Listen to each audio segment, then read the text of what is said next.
The story begins with a boy waking up in an unfamiliar room, a woman gently leaning over him. He instinctively knows she is his mother, yet senses she is not the one he remembers. When he attempts to move, he realizes he is trapped in the body of a baby.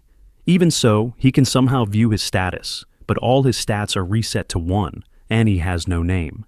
He hears his mother address someone as Your Majesty, and quickly realizes the man is the Emperor. The Emperor names him Noah, and bestows upon him the title of 13th Imperial Prince. Moments later, the title appears in his status, confirming that he is the direct son of the Emperor. The Emperor then questions the royal priest about his affinity, and upon learning it is water, he immediately grants Noah lordship over Almeria, the homeland of the Water Tribe. The Emperor then asks the priest to reveal the complete stats of Noah, and when the priest complies, everyone is stunned to witness that Noah's stats are already insane, and his water affinity has reached SS rank, despite having been born only hours ago. Such stats indicate that he is already awakened, an event unheard of at such an age.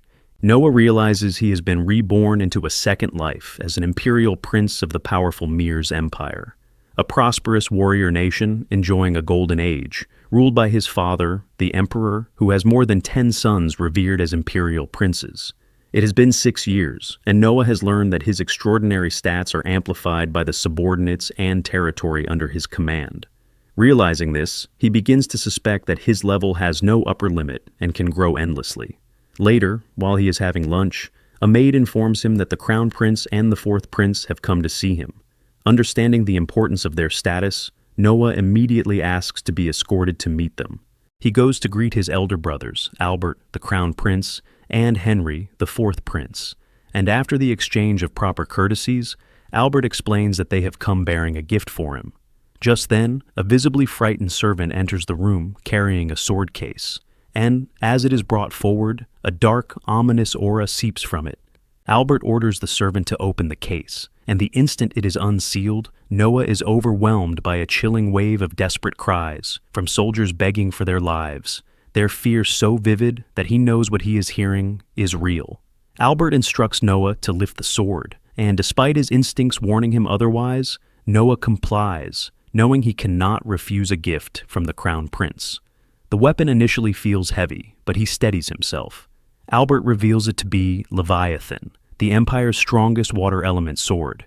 Henry explains that the sword's curse kills anyone unfit the moment they attempt to lift it, and Noah's ability to hold it unharmed proves that he is worthy enough. Satisfied, Albert declares the test successful, pats Noah on the back, and leaves. Noah is left shaken by the realization that he was tested with an artifact that could have killed him, but he keeps his thoughts to himself, knowing that speaking out would mean death. Meanwhile, as they depart, Henry questions whether leaving such a costly sword with Noah is wise, but Albert insists that a weapon like Leviathan belongs to someone as brilliant as him. Later that night, Noah notices his maid Zoe acting uneasy. After gentle urging, she shares that flooding destroyed her hometown farm, her family's only livelihood, and now she is considering working in the red light district. Noah immediately refuses to allow this, and instead offers to employ her mother at the mansion to manage the gates, promising generous pay. Though Zoe worries that the salary is far higher than normal, Noah remains firm in his decision. Noah adds that there is an unused house near the mansion, explaining that Zoe and her mother can live there together without worry, and at those words, Zoe breaks down in tears, thanking him again and again for his generosity and compassion. Beneath his calm exterior, Noah knows his decision to protect Zoe is not purely kindness, as allowing a servant of the 13th Imperial Prince to work in the red light district would permanently damage his authority, and Zoe is bound to him for life. By intervening, he secures her complete loyalty. Afterward, Noah summons the butler, Dylan, and orders him to immediately purchase as much land as possible in Dosa, the town devastated by flooding. He explains that disasters attract bandits who exploit chaos, and he intends to secure the land before conditions worsen. Dylan is astonished by Noah's insight and foresight, and while he agrees that the plan is sound, he points out that the major obstacle is funding, as the land would cost several 100,000 ren. Realizing this oversight, Noah decides to sell the land south of the capital to raise the money. Dylan hesitates, warning that the land was a personal gift from the Emperor, and that selling it without permission could be a grave offense, but Noah calmly accepts full responsibility, stating that this sacrifice is the duty of nobility. Moved, Dylan thanks him sincerely, especially as he shares the same hometown as Zoe and feels deeply grateful. By the next day, the funds are liquidated, and Noah prepares to purchase as much land as possible. But before departing, he receives an unexpected visit from his brother Henry. Henry notices that Noah is bringing the Leviathan's sword with him and immediately questions his intention. Noah explains that he once felt a strange power emanating from it and now wishes to test it while they are in Dosa. Henry warns him that Leviathan possesses a will of its own and only obeys the one it recognizes as its true master. Noah instantly understands that he must earn its acknowledgement, realizing the sword is like an untamed beast that demands strength and resolve. Henry allows him to take it, but cautions him not to use it unless the moment is right, because misuse could cost him his life. And after delivering that warning, he leaves without another word. Soon after, they arrive in Dosa and find the region transformed into a barren wasteland by the flood. They move through the area and notice imperial caterers distributing food to villagers, but when Noah tastes it, he finds it barely edible and slightly spoiled. A villager overhears his remark and responds that they are fortunate to receive anything at all, and Noah is shocked that the Empire would permit such treatment during a disaster. Just then, a local government official, Lord Garrel, arrives there to conduct an inspection. He is fully aware of the poor quality of the food, yet he remains entirely indifferent because he does not consume it himself. Unable to tolerate the injustice, Noah confronts Garrel and accuses him of stealing relief funds and giving the villagers trash instead. Garrel does not deny it and openly claims that those at the top deserve to eat first, laughing with his men as if it is a joke. Their attitude enrages Noah, and he warns Garrel that his actions will have consequences, but Garrel draws his sword and moves to attack. Right then, the Leviathan sword bursts from its case and starts floating beside Noah. The sword pours its overwhelming force into his body, darkening parts of his flesh as its curse threatens to consume him. Yet Noah endures through sheer willpower and resolve, proving that he can withstand its trial, and after a brief but intense struggle, Leviathan fully submits to him. Enraged, Garrel lunges forward to kill Noah, but Noah strikes first, using Leviathan to sever Garrel's head in a single clean motion. Garrel's subordinates rush forward in fury, but Noah slams the sword into the ground, creating a massive crater so deep its bottom cannot be seen, leaving even Noah stunned by the sheer destructive power. Shortly afterward, Rowan, the night captain assigned to Dosa, arrives and freezes at the sight before him, then immediately kneels when he recognizes Noah as the 13th Imperial Prince. The others look on in confusion until Rowan announces Noah's identity, causing everyone present to bow in fear and respect. Noah calmly explains Garrel's crimes and how he stole from the villagers, stating that his execution was justified, and then orders Rowan to punish the remaining corrupt officials and restore proper food distribution so the people can eat well.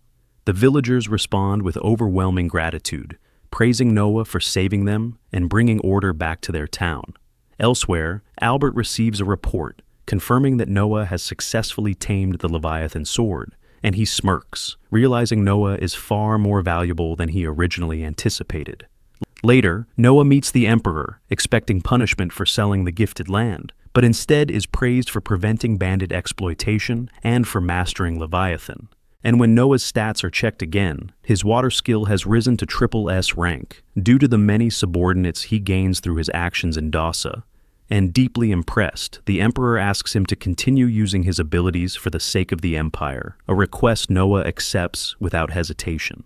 Later, Noah visits the city after hearing that a talented young singer, Alice, is performing there, and as the show begins, he listens closely, captivated by the clarity and beauty of her voice as she sings on stage. However, just then, a group of thugs storms into the theater, shouting at the girl and accusing her father of owing them a large sum of money, explaining that she is only working as a singer to repay the debt. They dismiss the idea that singing will ever earn enough and threaten her, ordering her to work in the red light district instead, while the audience watches in silence, too frightened to intervene. Before the situation escalates further, Noah steps onto the stage and calmly recites a law from the Imperial Constitution that clearly forbids forcing children to repay their parents' debts, stating that their actions are illegal. The thugs tell him to mind his own business and threaten to teach him a lesson if he continues interfering, but Noah responds by summoning his sword and firing warning shots, making it clear that he is not someone they can intimidate. Understanding that they are outmatched, the thugs retreat while shouting threats, promising that Noah will pay for this the next time they meet. After that, Noah has his maid hand a business card to the theater owner and tells him that if the men ever return, he should inform them that the girl is under Noah's protection. The owner examines the card and is left speechless upon realizing that Noah is the 13th Imperial Prince. Noah then turns to Alishay and asks about her monthly living expenses. She hesitates to answer, knowing how much money she spends caring for her sick mother, but Noah tells her that he will pay her 25 ren so she can focus on singing without worrying about money, making it clear that she does not need to repay him, and he asks her to finish her performance. When Noah returns home, he is greeted by his headmaid and feels glad to be back, but he notices several people bowing outside the mansion gates without understanding why they are there. The maid explains that they are loan sharks who have come to apologize, saying they did not know Noah was a prince at the time, and Noah instructs her to send them away, stating that he is not someone they may approach whenever they wish. Just then, Henry arrives, having overheard the entire exchange, and he tells Noah that he made a wise decision, explaining that granting an audience to hoodlums like those men would only damage the reputation of the royal family. Noah agrees that accommodating people like them would indeed reflect poorly on their name, but he adds that reputation is not his real reason for ignoring them, calmly explaining that there is a singer he intends to support, and that allowing the thugs to believe he remains displeased ensures they will not trouble her again. Henry is surprised, not only that Noah is willing to go that far for a singer, but also that he is capable of thinking so far ahead, noting that his other brothers, Frank and Gary, are around the same age, yet would never be able to form such a well-considered plan on the spot, though he acknowledges that they are still children and not expected to do so. Henry then explains that the real reason for his visit is to discuss the sword, and Noah thanks him for the earlier warning about Leviathan having a will of its own, admitting that the advice helped him greatly. Henry is pleased to hear this, but asks how Noah manages to carry such a large and unwieldy sword, since it should be far too inconvenient for someone his size, and Noah responds that it is not a problem, demonstrating by making the sword appear seemingly out of nowhere. Henry is stunned and immediately asks how he does it, prompting Noah to explain that he simply shrinks the sword and hides it within his sleeve, a feat no one has ever achieved despite Leviathan being a national treasure for centuries, which Henry takes as further proof of Noah's natural talent. Later that evening, Noah escorts Henry to the front gate so he can return home, and there he notices the same thugs from earlier, still kneeling and begging for forgiveness, though he pays them little attention. One of the men grows irritated at being ignored, stands up, and threatens Noah's life, only to be knocked back to the ground without Noah making a visible movement. When Henry asks what just happened, Noah explains that he released a small portion of Leviathan's power to calm the man down. That same evening, Noah heads into town to attend an event, and is welcomed upon arrival by the host, Radok. They enter the banquet hall, and Radok notices the sword at Noah's waist and remarks that it looks unusual, asking about it, and Noah explains that it is Leviathan, a gift from his brother. The room falls silent as those present realize that Noah is carrying a national treasure, and while many struggle to believe that a child could possess such an artifact even as a prince, one man openly scoffs and claims the sword must be a replica. Noah does not let the insult pass and releases a portion of Leviathan's power to prove its authenticity, pushing the display too far and nearly causing everyone present to collapse under overwhelming pressure before he reins it in. The hall remains shaken, and to ease the tension, Radok praises Noah's incredible ability to wield such a weapon, with the others quickly agreeing, unwilling to risk provoking him further. In truth, Noah himself is not particularly angered by the insult, but Leviathan has reacted on its own, responding to the disrespect. Radok then asks Noah what punishment he intends for the man who insulted him, and although such disrespect would normally warrant severe consequences, Noah decides to let the matter go. The party continues as intended, and the nobles approach Noah one after another to introduce themselves, each eager to make his acquaintance. Among them is Byron Allen, the head of the Allen Company, who arrives with his daughter, Cindy. And after observing them briefly, Noah calmly states that Cindy must be adopted. Byron is taken aback by the remark and asks how Noah could possibly know. Noah explains that Byron carries himself with the natural composure of someone born into high society, while Cindy behaves like someone still learning its customs and expectations. And he adds that the way she looked at him when he mentioned her adoption revealed the instincts of someone who was once a slave. Byron immediately apologizes for not explaining sooner, and admits that he originally bought Cindy as a slave, but after realizing how intelligent and quick to learn she was, he chose to raise her as his daughter so she could one day inherit his business, even assuming that Noah might disapprove of such a decision. Instead, Noah openly expresses his approval, telling Byron that he respects the choice he made and warmly invites both him and Cindy to visit his mansion anytime, as he would like to hear more about their lives. The next day, Noah heads into the market to look around, and while walking through the streets, he runs into his brother, Oscar, the 8th Imperial Prince, who asks why Noah is wandering the market alone. Noah replies that he is simply taking a stroll for enjoyment, though Oscar admits he does not see what is enjoyable about walking without purpose. And since Noah has no pressing obligations, he invites him to join a small treasure hunt. The suggestion immediately captures Noah's interest, and he agrees, allowing Oscar to lead him to Cobalt Street, a place famous for selling countless artifacts, but equally notorious for the large number of counterfeits mixed among them, making the search for genuine items especially difficult. They spend the afternoon browsing stalls and inspecting goods, but no matter how carefully Oscar looks, he fails to find anything worthwhile, and eventually decides it is time to head back. Just as they are about to leave, Noah notices a book that catches his attention, and without hesitation, he offers to buy it, prompting the stall owner to name the price as 3 ren. After paying, Oscar comes over and asks Noah whether there is anything special about the book, but the moment he looks at it, he realizes that it is the grimoire of the legendary sorcerer Andrea, an artifact that would normally be worth thousands of ren, meaning the stall owner has unknowingly sold away a fortune. Oscar asks how Noah knew it was a grimoire, since very few people even recognize its appearance. But in truth, Noah admits to himself that he did not know at all, because he only noticed one of his stats increase the moment he touched it, and decided to buy it for the reason alone. Noah points Leviathan toward the book, and dark energy suddenly pours out as a malevolent spirit emerges from it, revealing that the grimoire contains the sealed soul of the sorcerer. Oscar immediately understands that the spirit, now twisted by resentment, will attack anything nearby, and warns Noah to stand back. But Noah already knows what to do, and raises his sword, unleashing a full-powered water slash.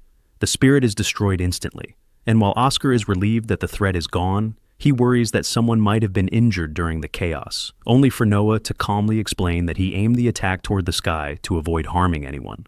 Oscar is impressed that Noah makes the right decision with so little time to think, yet he is even more astonished that Noah has defeated the spirit of a legendary sorcerer with a single strike. Not long after, a local shop owner named Alan Bardsley approaches them and says he has a proposition, explaining that he owns an artifact he has been unable to use and believes that after witnessing Noah's strength, he might finally be able to awaken it.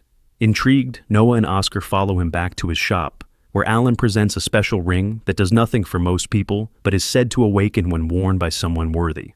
Although it sounds like a typical scam, Noah decides he has nothing to lose and puts it on, only for the ring to react immediately and form powerful armor around his body. Seeing its many defensive abilities, Noah decides to purchase the ring. On his way back, he unexpectedly gets a chance to test the ring when the same loan shark from before tries to attack him out of revenge. The ring automatically forms a shield, blocking the attack and knocking the man to the ground, making sure he cannot cause any more trouble. Later, Noah attends another performance of Alice, and right on cue, trouble arises again when 2 drunken men jump onto the stage after her performance and begin harassing her, prompting Noah to step in and drive them away. Growing tired of the constant disturbances, he asks the theater owner to stop admitting customers like them. But the owner admits that, while it is a problem, those are the only patrons keeping his business afloat. In response, Noah offers to buy the theater outright and places a heavy sack of coins in front of him. Afterward, Alice approaches Noah to thank him for protecting her, unsure how she could ever repay him, and Noah simply replies that all he wants is to hear her sing, and asks her to perform one more song just for him. The next day, Noah is informed that Governor Marley of Holejoy has arrived to pay him a visit, and since Holejoy is one of the most promising regions, he immediately agrees to the meeting and instructs the maids to let him in. Marley enters the meeting room and greets him formally, but Noah waves off the rigid courtesies and tells him to sit, preferring to get straight to the matter at hand. They last met about a year and a half ago, shortly after Marley assumed his post as governor of Holejoy, and with that in mind, Noah directly asks how the region has been faring. He recalls that Marley was given an imperial directive to oversee flood prevention, yet the troubled look on the man's face makes it clear that things are far from under control. Holjoy is a wealthy agricultural province that runs along a winding river, fertile and productive during calm seasons, but prone to severe flooding whenever the waters rise, which is precisely why the emperor ordered financial support for disaster prevention. Marley admits that despite those orders, he has been unable to make any progress, explaining that the primary obstacle is the finance minister, Maverick, who repeatedly delays the release of funds with weak and evasive excuses. The moment Noah hears this, his expression darkens. Recognizing the stench of corruption and mismanagement, he tells Marley to accompany him so they can confront the minister directly. Not long after, Noah meets Maverick over lunch, and the man is exactly as unpleasant as Noah expects, attempting to smooth things over with hollow praise before Noah cuts him off and demands to know why the money needed to address the flooding of Holjoy has not been released. Maverick maintains a calm facade and claims he has a legitimate reason, but Noah interrupts him sharply and warns him not to mistake youth for weakness, reminding him that disrespect toward royalty is still punishable by death. The warning unsettles Maverick, who hastily explains that after last year's flood, Holjoy was granted a tax exemption by imperial decree, and he assumed the province could use the saved tax money to handle the damage themselves. Noah stares at him in disbelief, finding the explanation absurd, and bluntly asks whether Maverick thinks he is a fool, pointing out that the tax exemption was granted precisely because Holjoy had no profits and therefore no taxes to pay, meaning there were no excess funds to draw from. Realizing he is in serious trouble, Maverick scrambles for another excuse and claims that he cannot release the money because it is needed for the emperor, asserting that a retirement villa must be built for him. That justification pushes Noah past his limit, and he coldly informs Maverick that he has just committed a grave offense, not only by calling the emperor old, but by invoking his name to justify embezzlement, reducing the situation to the idea that flooded farmlands should be ignored in favor of constructing a luxury residence. Maverick immediately drops to his knees and begs for forgiveness, fully aware of the severity of his mistake, but Noah tells him plainly that if he does not want the emperor to hear every detail of this disgrace, he will release the funds at once. The minister flees in a panic, desperate to correct his actions before they cost him his life, and once the matter is settled, Marley finally allows himself to breathe freely, thanking Noah for intervening and apologizing for involving him, admitting that he never could have handled Maverick alone. As Noah prepares to leave, a messenger arrives in haste with words that the emperor has summoned him, a request that catches Noah off guard, since such a sudden call that usually signals something serious. Without delay, he heads for the imperial palace, where he greets his father, only to be told that formalities are unnecessary. The emperor immediately congratulates him on how he handled Maverick, surprising Noah with how quickly the information has reached him, though he quickly remembers that the emperor's network of intelligence is unmatched. Noah accepts the praise modestly, saying he merely did what he believed was right, yet the emperor remains visibly impressed, remarking that it is no small feat for a 6-year-old to see through deception so easily. The emperor then mentions that he has also heard about Noah mastering Leviathan in such a short time, acknowledging how dangerous the sword's power truly is, something Noah understands all too well, knowing that without intervention at the banquet, Leviathan could have annihilated everyone present. Despite wielding such power, Noah admits that he lacks proper sword training, which leads the emperor to explain that he has already arranged for a personal instructor. He introduces Damien, the undefeated champion and greatest swordsman of the empire, and states that he wants Noah to learn everything possible from him, an arrangement Noah readily accepts. Before formal training begins, Damien proposes a friendly duel to assess Noah's raw potential. And while the emperor hesitates, concerned about Noah's lack of formal training, Damien assures him that it will be nothing more than a test. With reluctant approval, Damien raises his sword and invites Noah to attack however he wishes. And without hesitation, Noah draws Leviathan and charges forward. As the clash begins, memories and instincts from Leviathan's previous wielders surge through him, sharpening his movements with each exchange, and blow after blow, he matches the strikes of Damien until their blades collide in a powerful clash. Just as Damien believes he has gained the upper hand, Noah flicks his sword upward with flawless precision and knocks the weapon from Damien Noble's hand, disarming the Empire's greatest swordsman in an instant.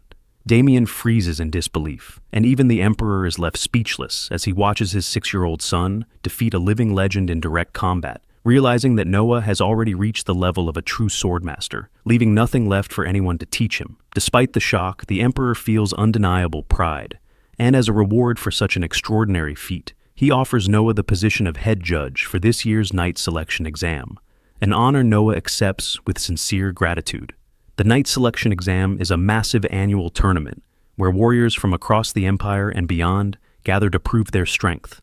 Because within the Empire, military power defines status and authority. Fighters who pass regional qualifiers normally converge on the capital for a final stage, and the victor earns the title of Knight, swearing loyalty to the head judge as their first duty.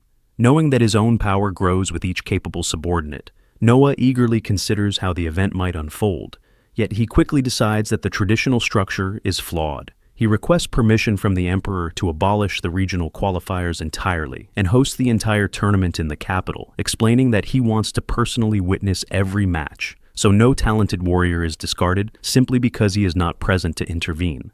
The Emperor grants him full authority to run the tournament as he sees fit, and Noah immediately begins putting his plan into motion. Back at his residence, Noah asks Zoe whether her home village ever sends competitors to the Knight Selection Exam. And she explains that they usually send only one person, and only after the entire village pools its resources in hopes that someone might gain recognition.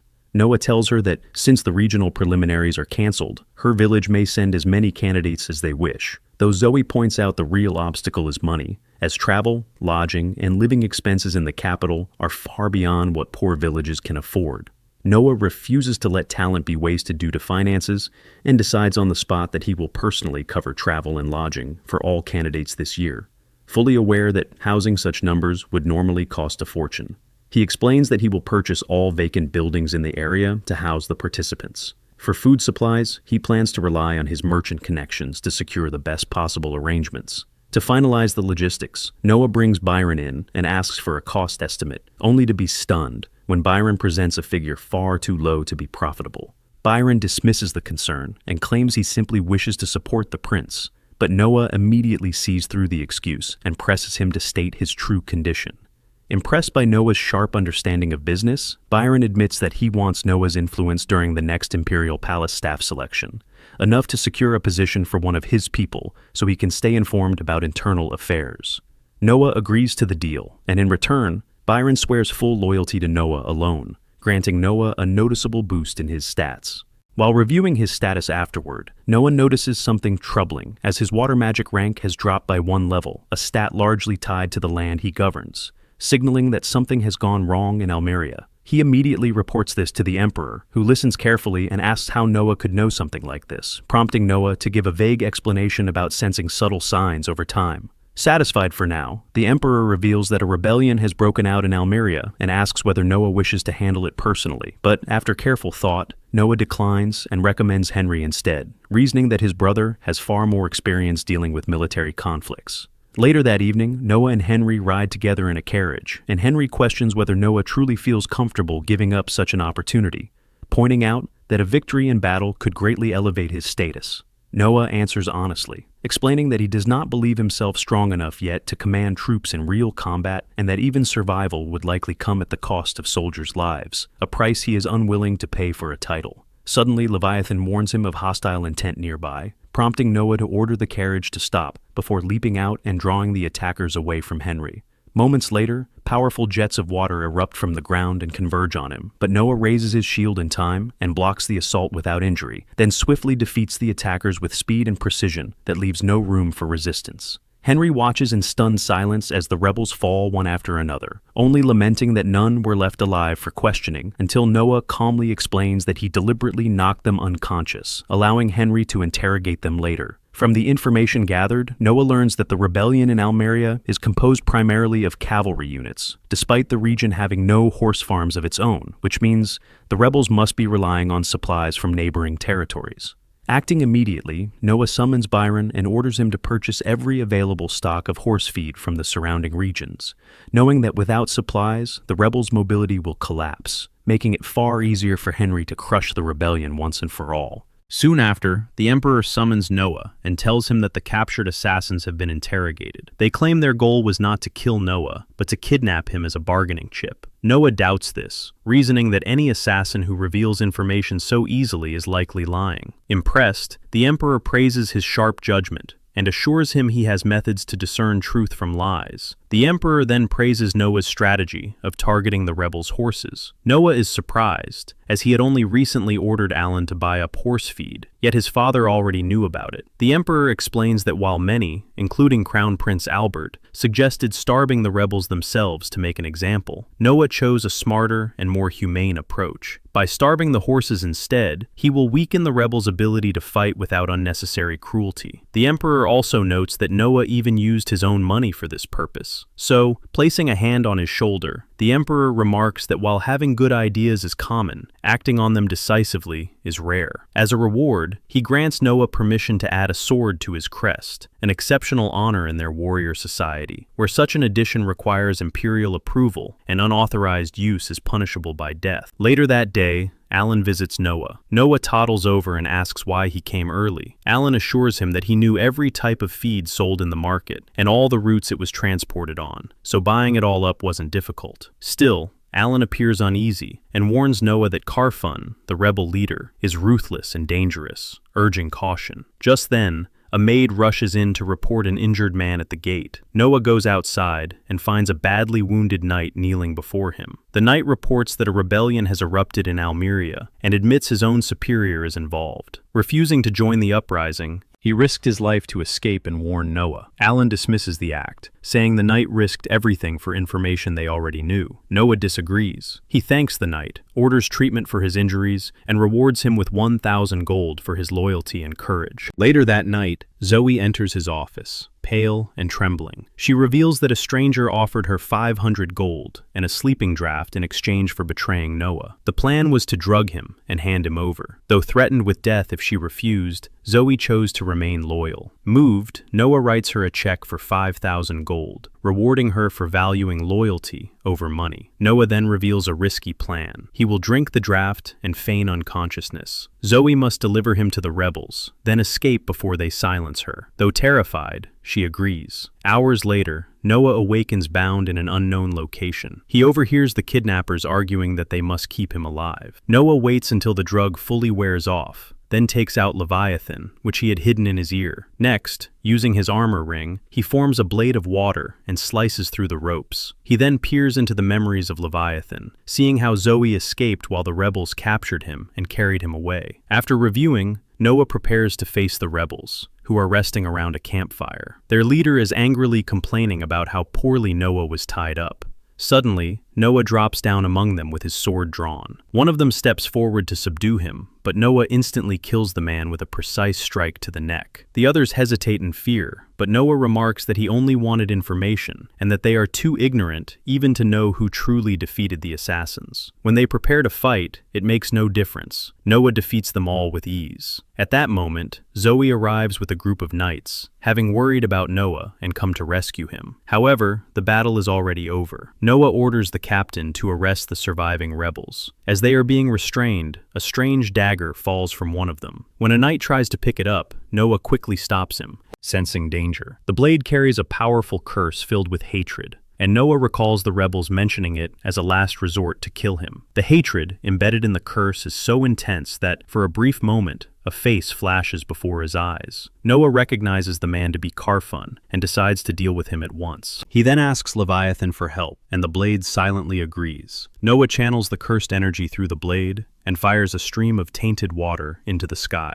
The jet pierces the clouds, travels halfway across the empire, and strikes Carfun where he stands. The next day, the emperor praises Noah. Reports have already reached him. The rebel leader was found dead with a perfectly drilled hole through the center of his forehead, likely created by a concentrated jet of water, and there is no one else capable of such a thing but Noah. Noah confirms it calmly. He explains that he used the hatred embedded in the cursed dagger to lock onto Carfun, and then struck him down from hundreds of miles away. With their leader dead, the rebels quickly fall apart. With their leader gone, the rebellion quickly collapses. Henry suppresses the remaining forces with ease, and all those involved are soon captured. A grand court assembly is held to decide their punishment. In his anger, the emperor orders the rebels to be drawn and quartered, and the court approves the order. However, Noah steps forward, kneels, and respectfully asks the emperor to reconsider. The room falls silent. Noah explains that punishment must follow the law. Rebel leaders should be cut in half, their subordinates hanged,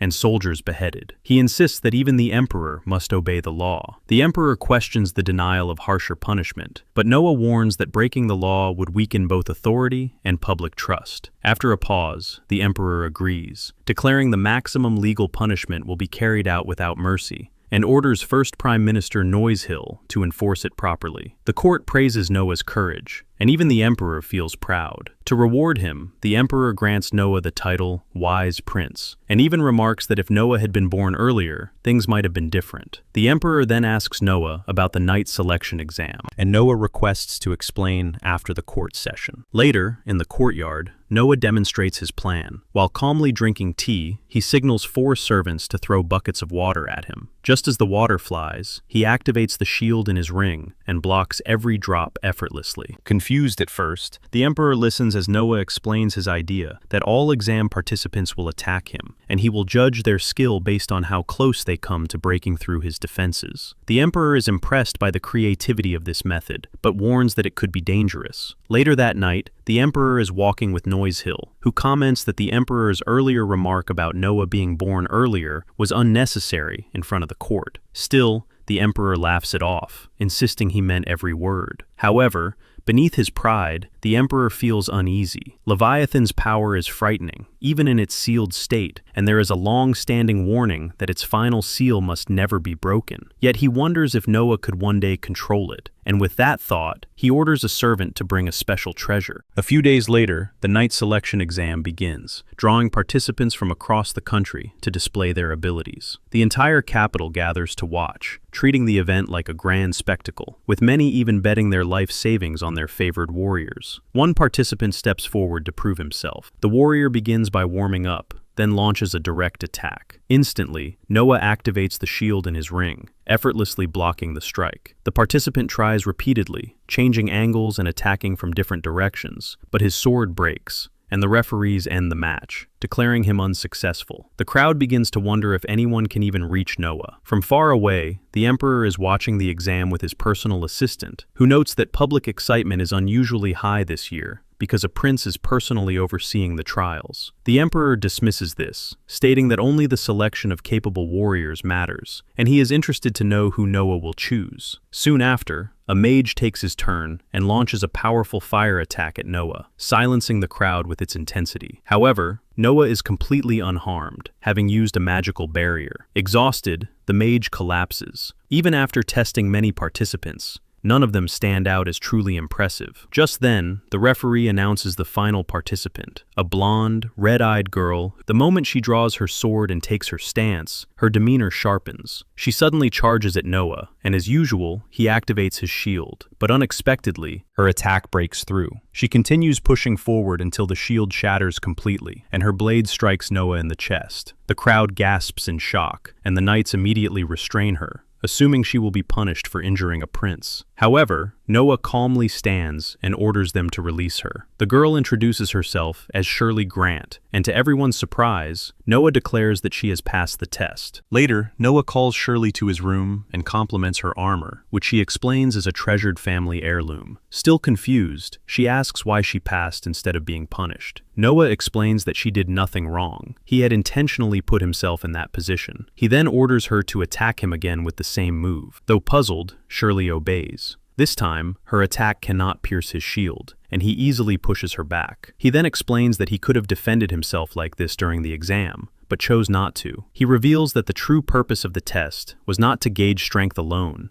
but to assess the willingness to follow orders without hesitation. He wanted someone who would attack with full force. By obeying him, Shirley proved both her courage and loyalty. Deeply moved, Shirley kneels and pledges her lifelong loyalty to Noah. Though informal, Noah values her oath and recognizes her as a knight. Zoe soon arrives with a doctor, who examines Noah's wound and declares it only a minor scratch, healing it instantly. This amazes Shirley, who explains that in her village there are no doctors, and people rely on elders to pray or exorcise illnesses instead. Curious, Noah asks how one becomes a doctor, and upon learning that it requires apprenticing under a professional, he immediately assigns Shirley her first task. He instructs her to bring the most intelligent and hardworking people from her village, so the doctor can train them as apprentices. The next morning, Shirley wakes in her room, excited to begin her duties. On her way, she meets Zoe, and the two chat casually. They soon encounter maids gossiping instead of working. When questioned, the maids admit they are discussing what kind of girl Noah might marry. Shirley is shocked, pointing out that Noah is only 6 years old. Still, the maids explain that early marriages are common among princes, and that Noah is already considered the most desirable bachelor in the empire. The maids tease Zoe, suggesting she is fond of Noah, and has even started learning magic to impress him. Embarrassed, Zoe denies it, insisting she only wants to be useful, and quickly leaves. Later, Shirley accompanies Noah to his office, where he receives a report from a senior knight. The captain confirms that the knights Noah selected are highly capable. Noah finishes reviewing documents and thanks the senior knight,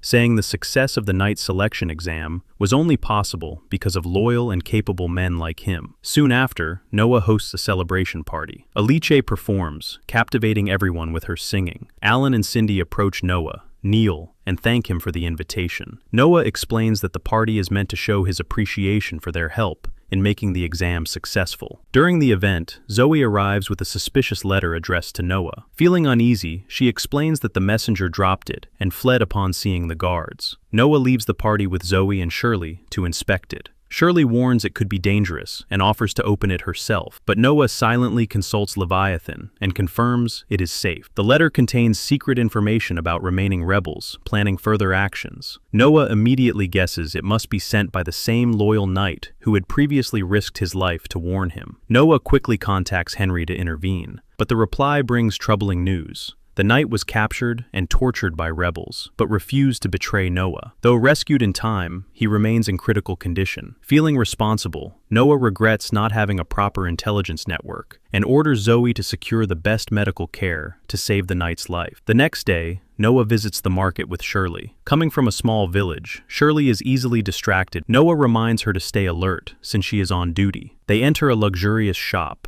where the merchant eagerly presents expensive jewelry and rare items. While Shirley is amazed, Noah shows little interest. Instead, he notices an item covered with a cloth and asks to see it. The merchant reveals a stunning glass statue of a goddess. Noah is captivated. The merchant explains that it was created by a legendary artisan whose skill has been lost to time, and that only 2 such statues exist in the world. Noah purchases the statue for 10,000 gold, adding extra as a reward. Just then, the 8th prince, Oscar, arrives and recognizes the statue immediately. He reveals that he owns the only other one. Hearing this, Noah suddenly smashes the statue he just bought, shocking everyone present. Calmly, Noah assures the merchant he will still be fully paid. He explains that an artwork's value greatly increases when it becomes rare, rather than when it has duplicates. He then instructs the merchant to spread the news that the second statue has been destroyed, leaving only one in existence. This will greatly increase the value of Oscar's statue. Realizing the insight behind Noah's act, Oscar is left stunned. After returning home, Shirley expresses her confusion and amazement at Noah's actions, especially his decision to destroy such a priceless statue. Noah explains that material objects are not true treasures. Instead, real value lies in relationships and in people who are willing to risk their lives for him. This belief is especially important to him, as his strength grows from his bonds with others. By helping Oscar, he has strengthened those ties. Shirley is deeply impressed, and Noah tells her she is part of his treasure as well. And that is it for today. If you enjoyed this recap, please subscribe to the channel, hit the like button, and feel free to write whatever you want in the comments section. Thank you for watching.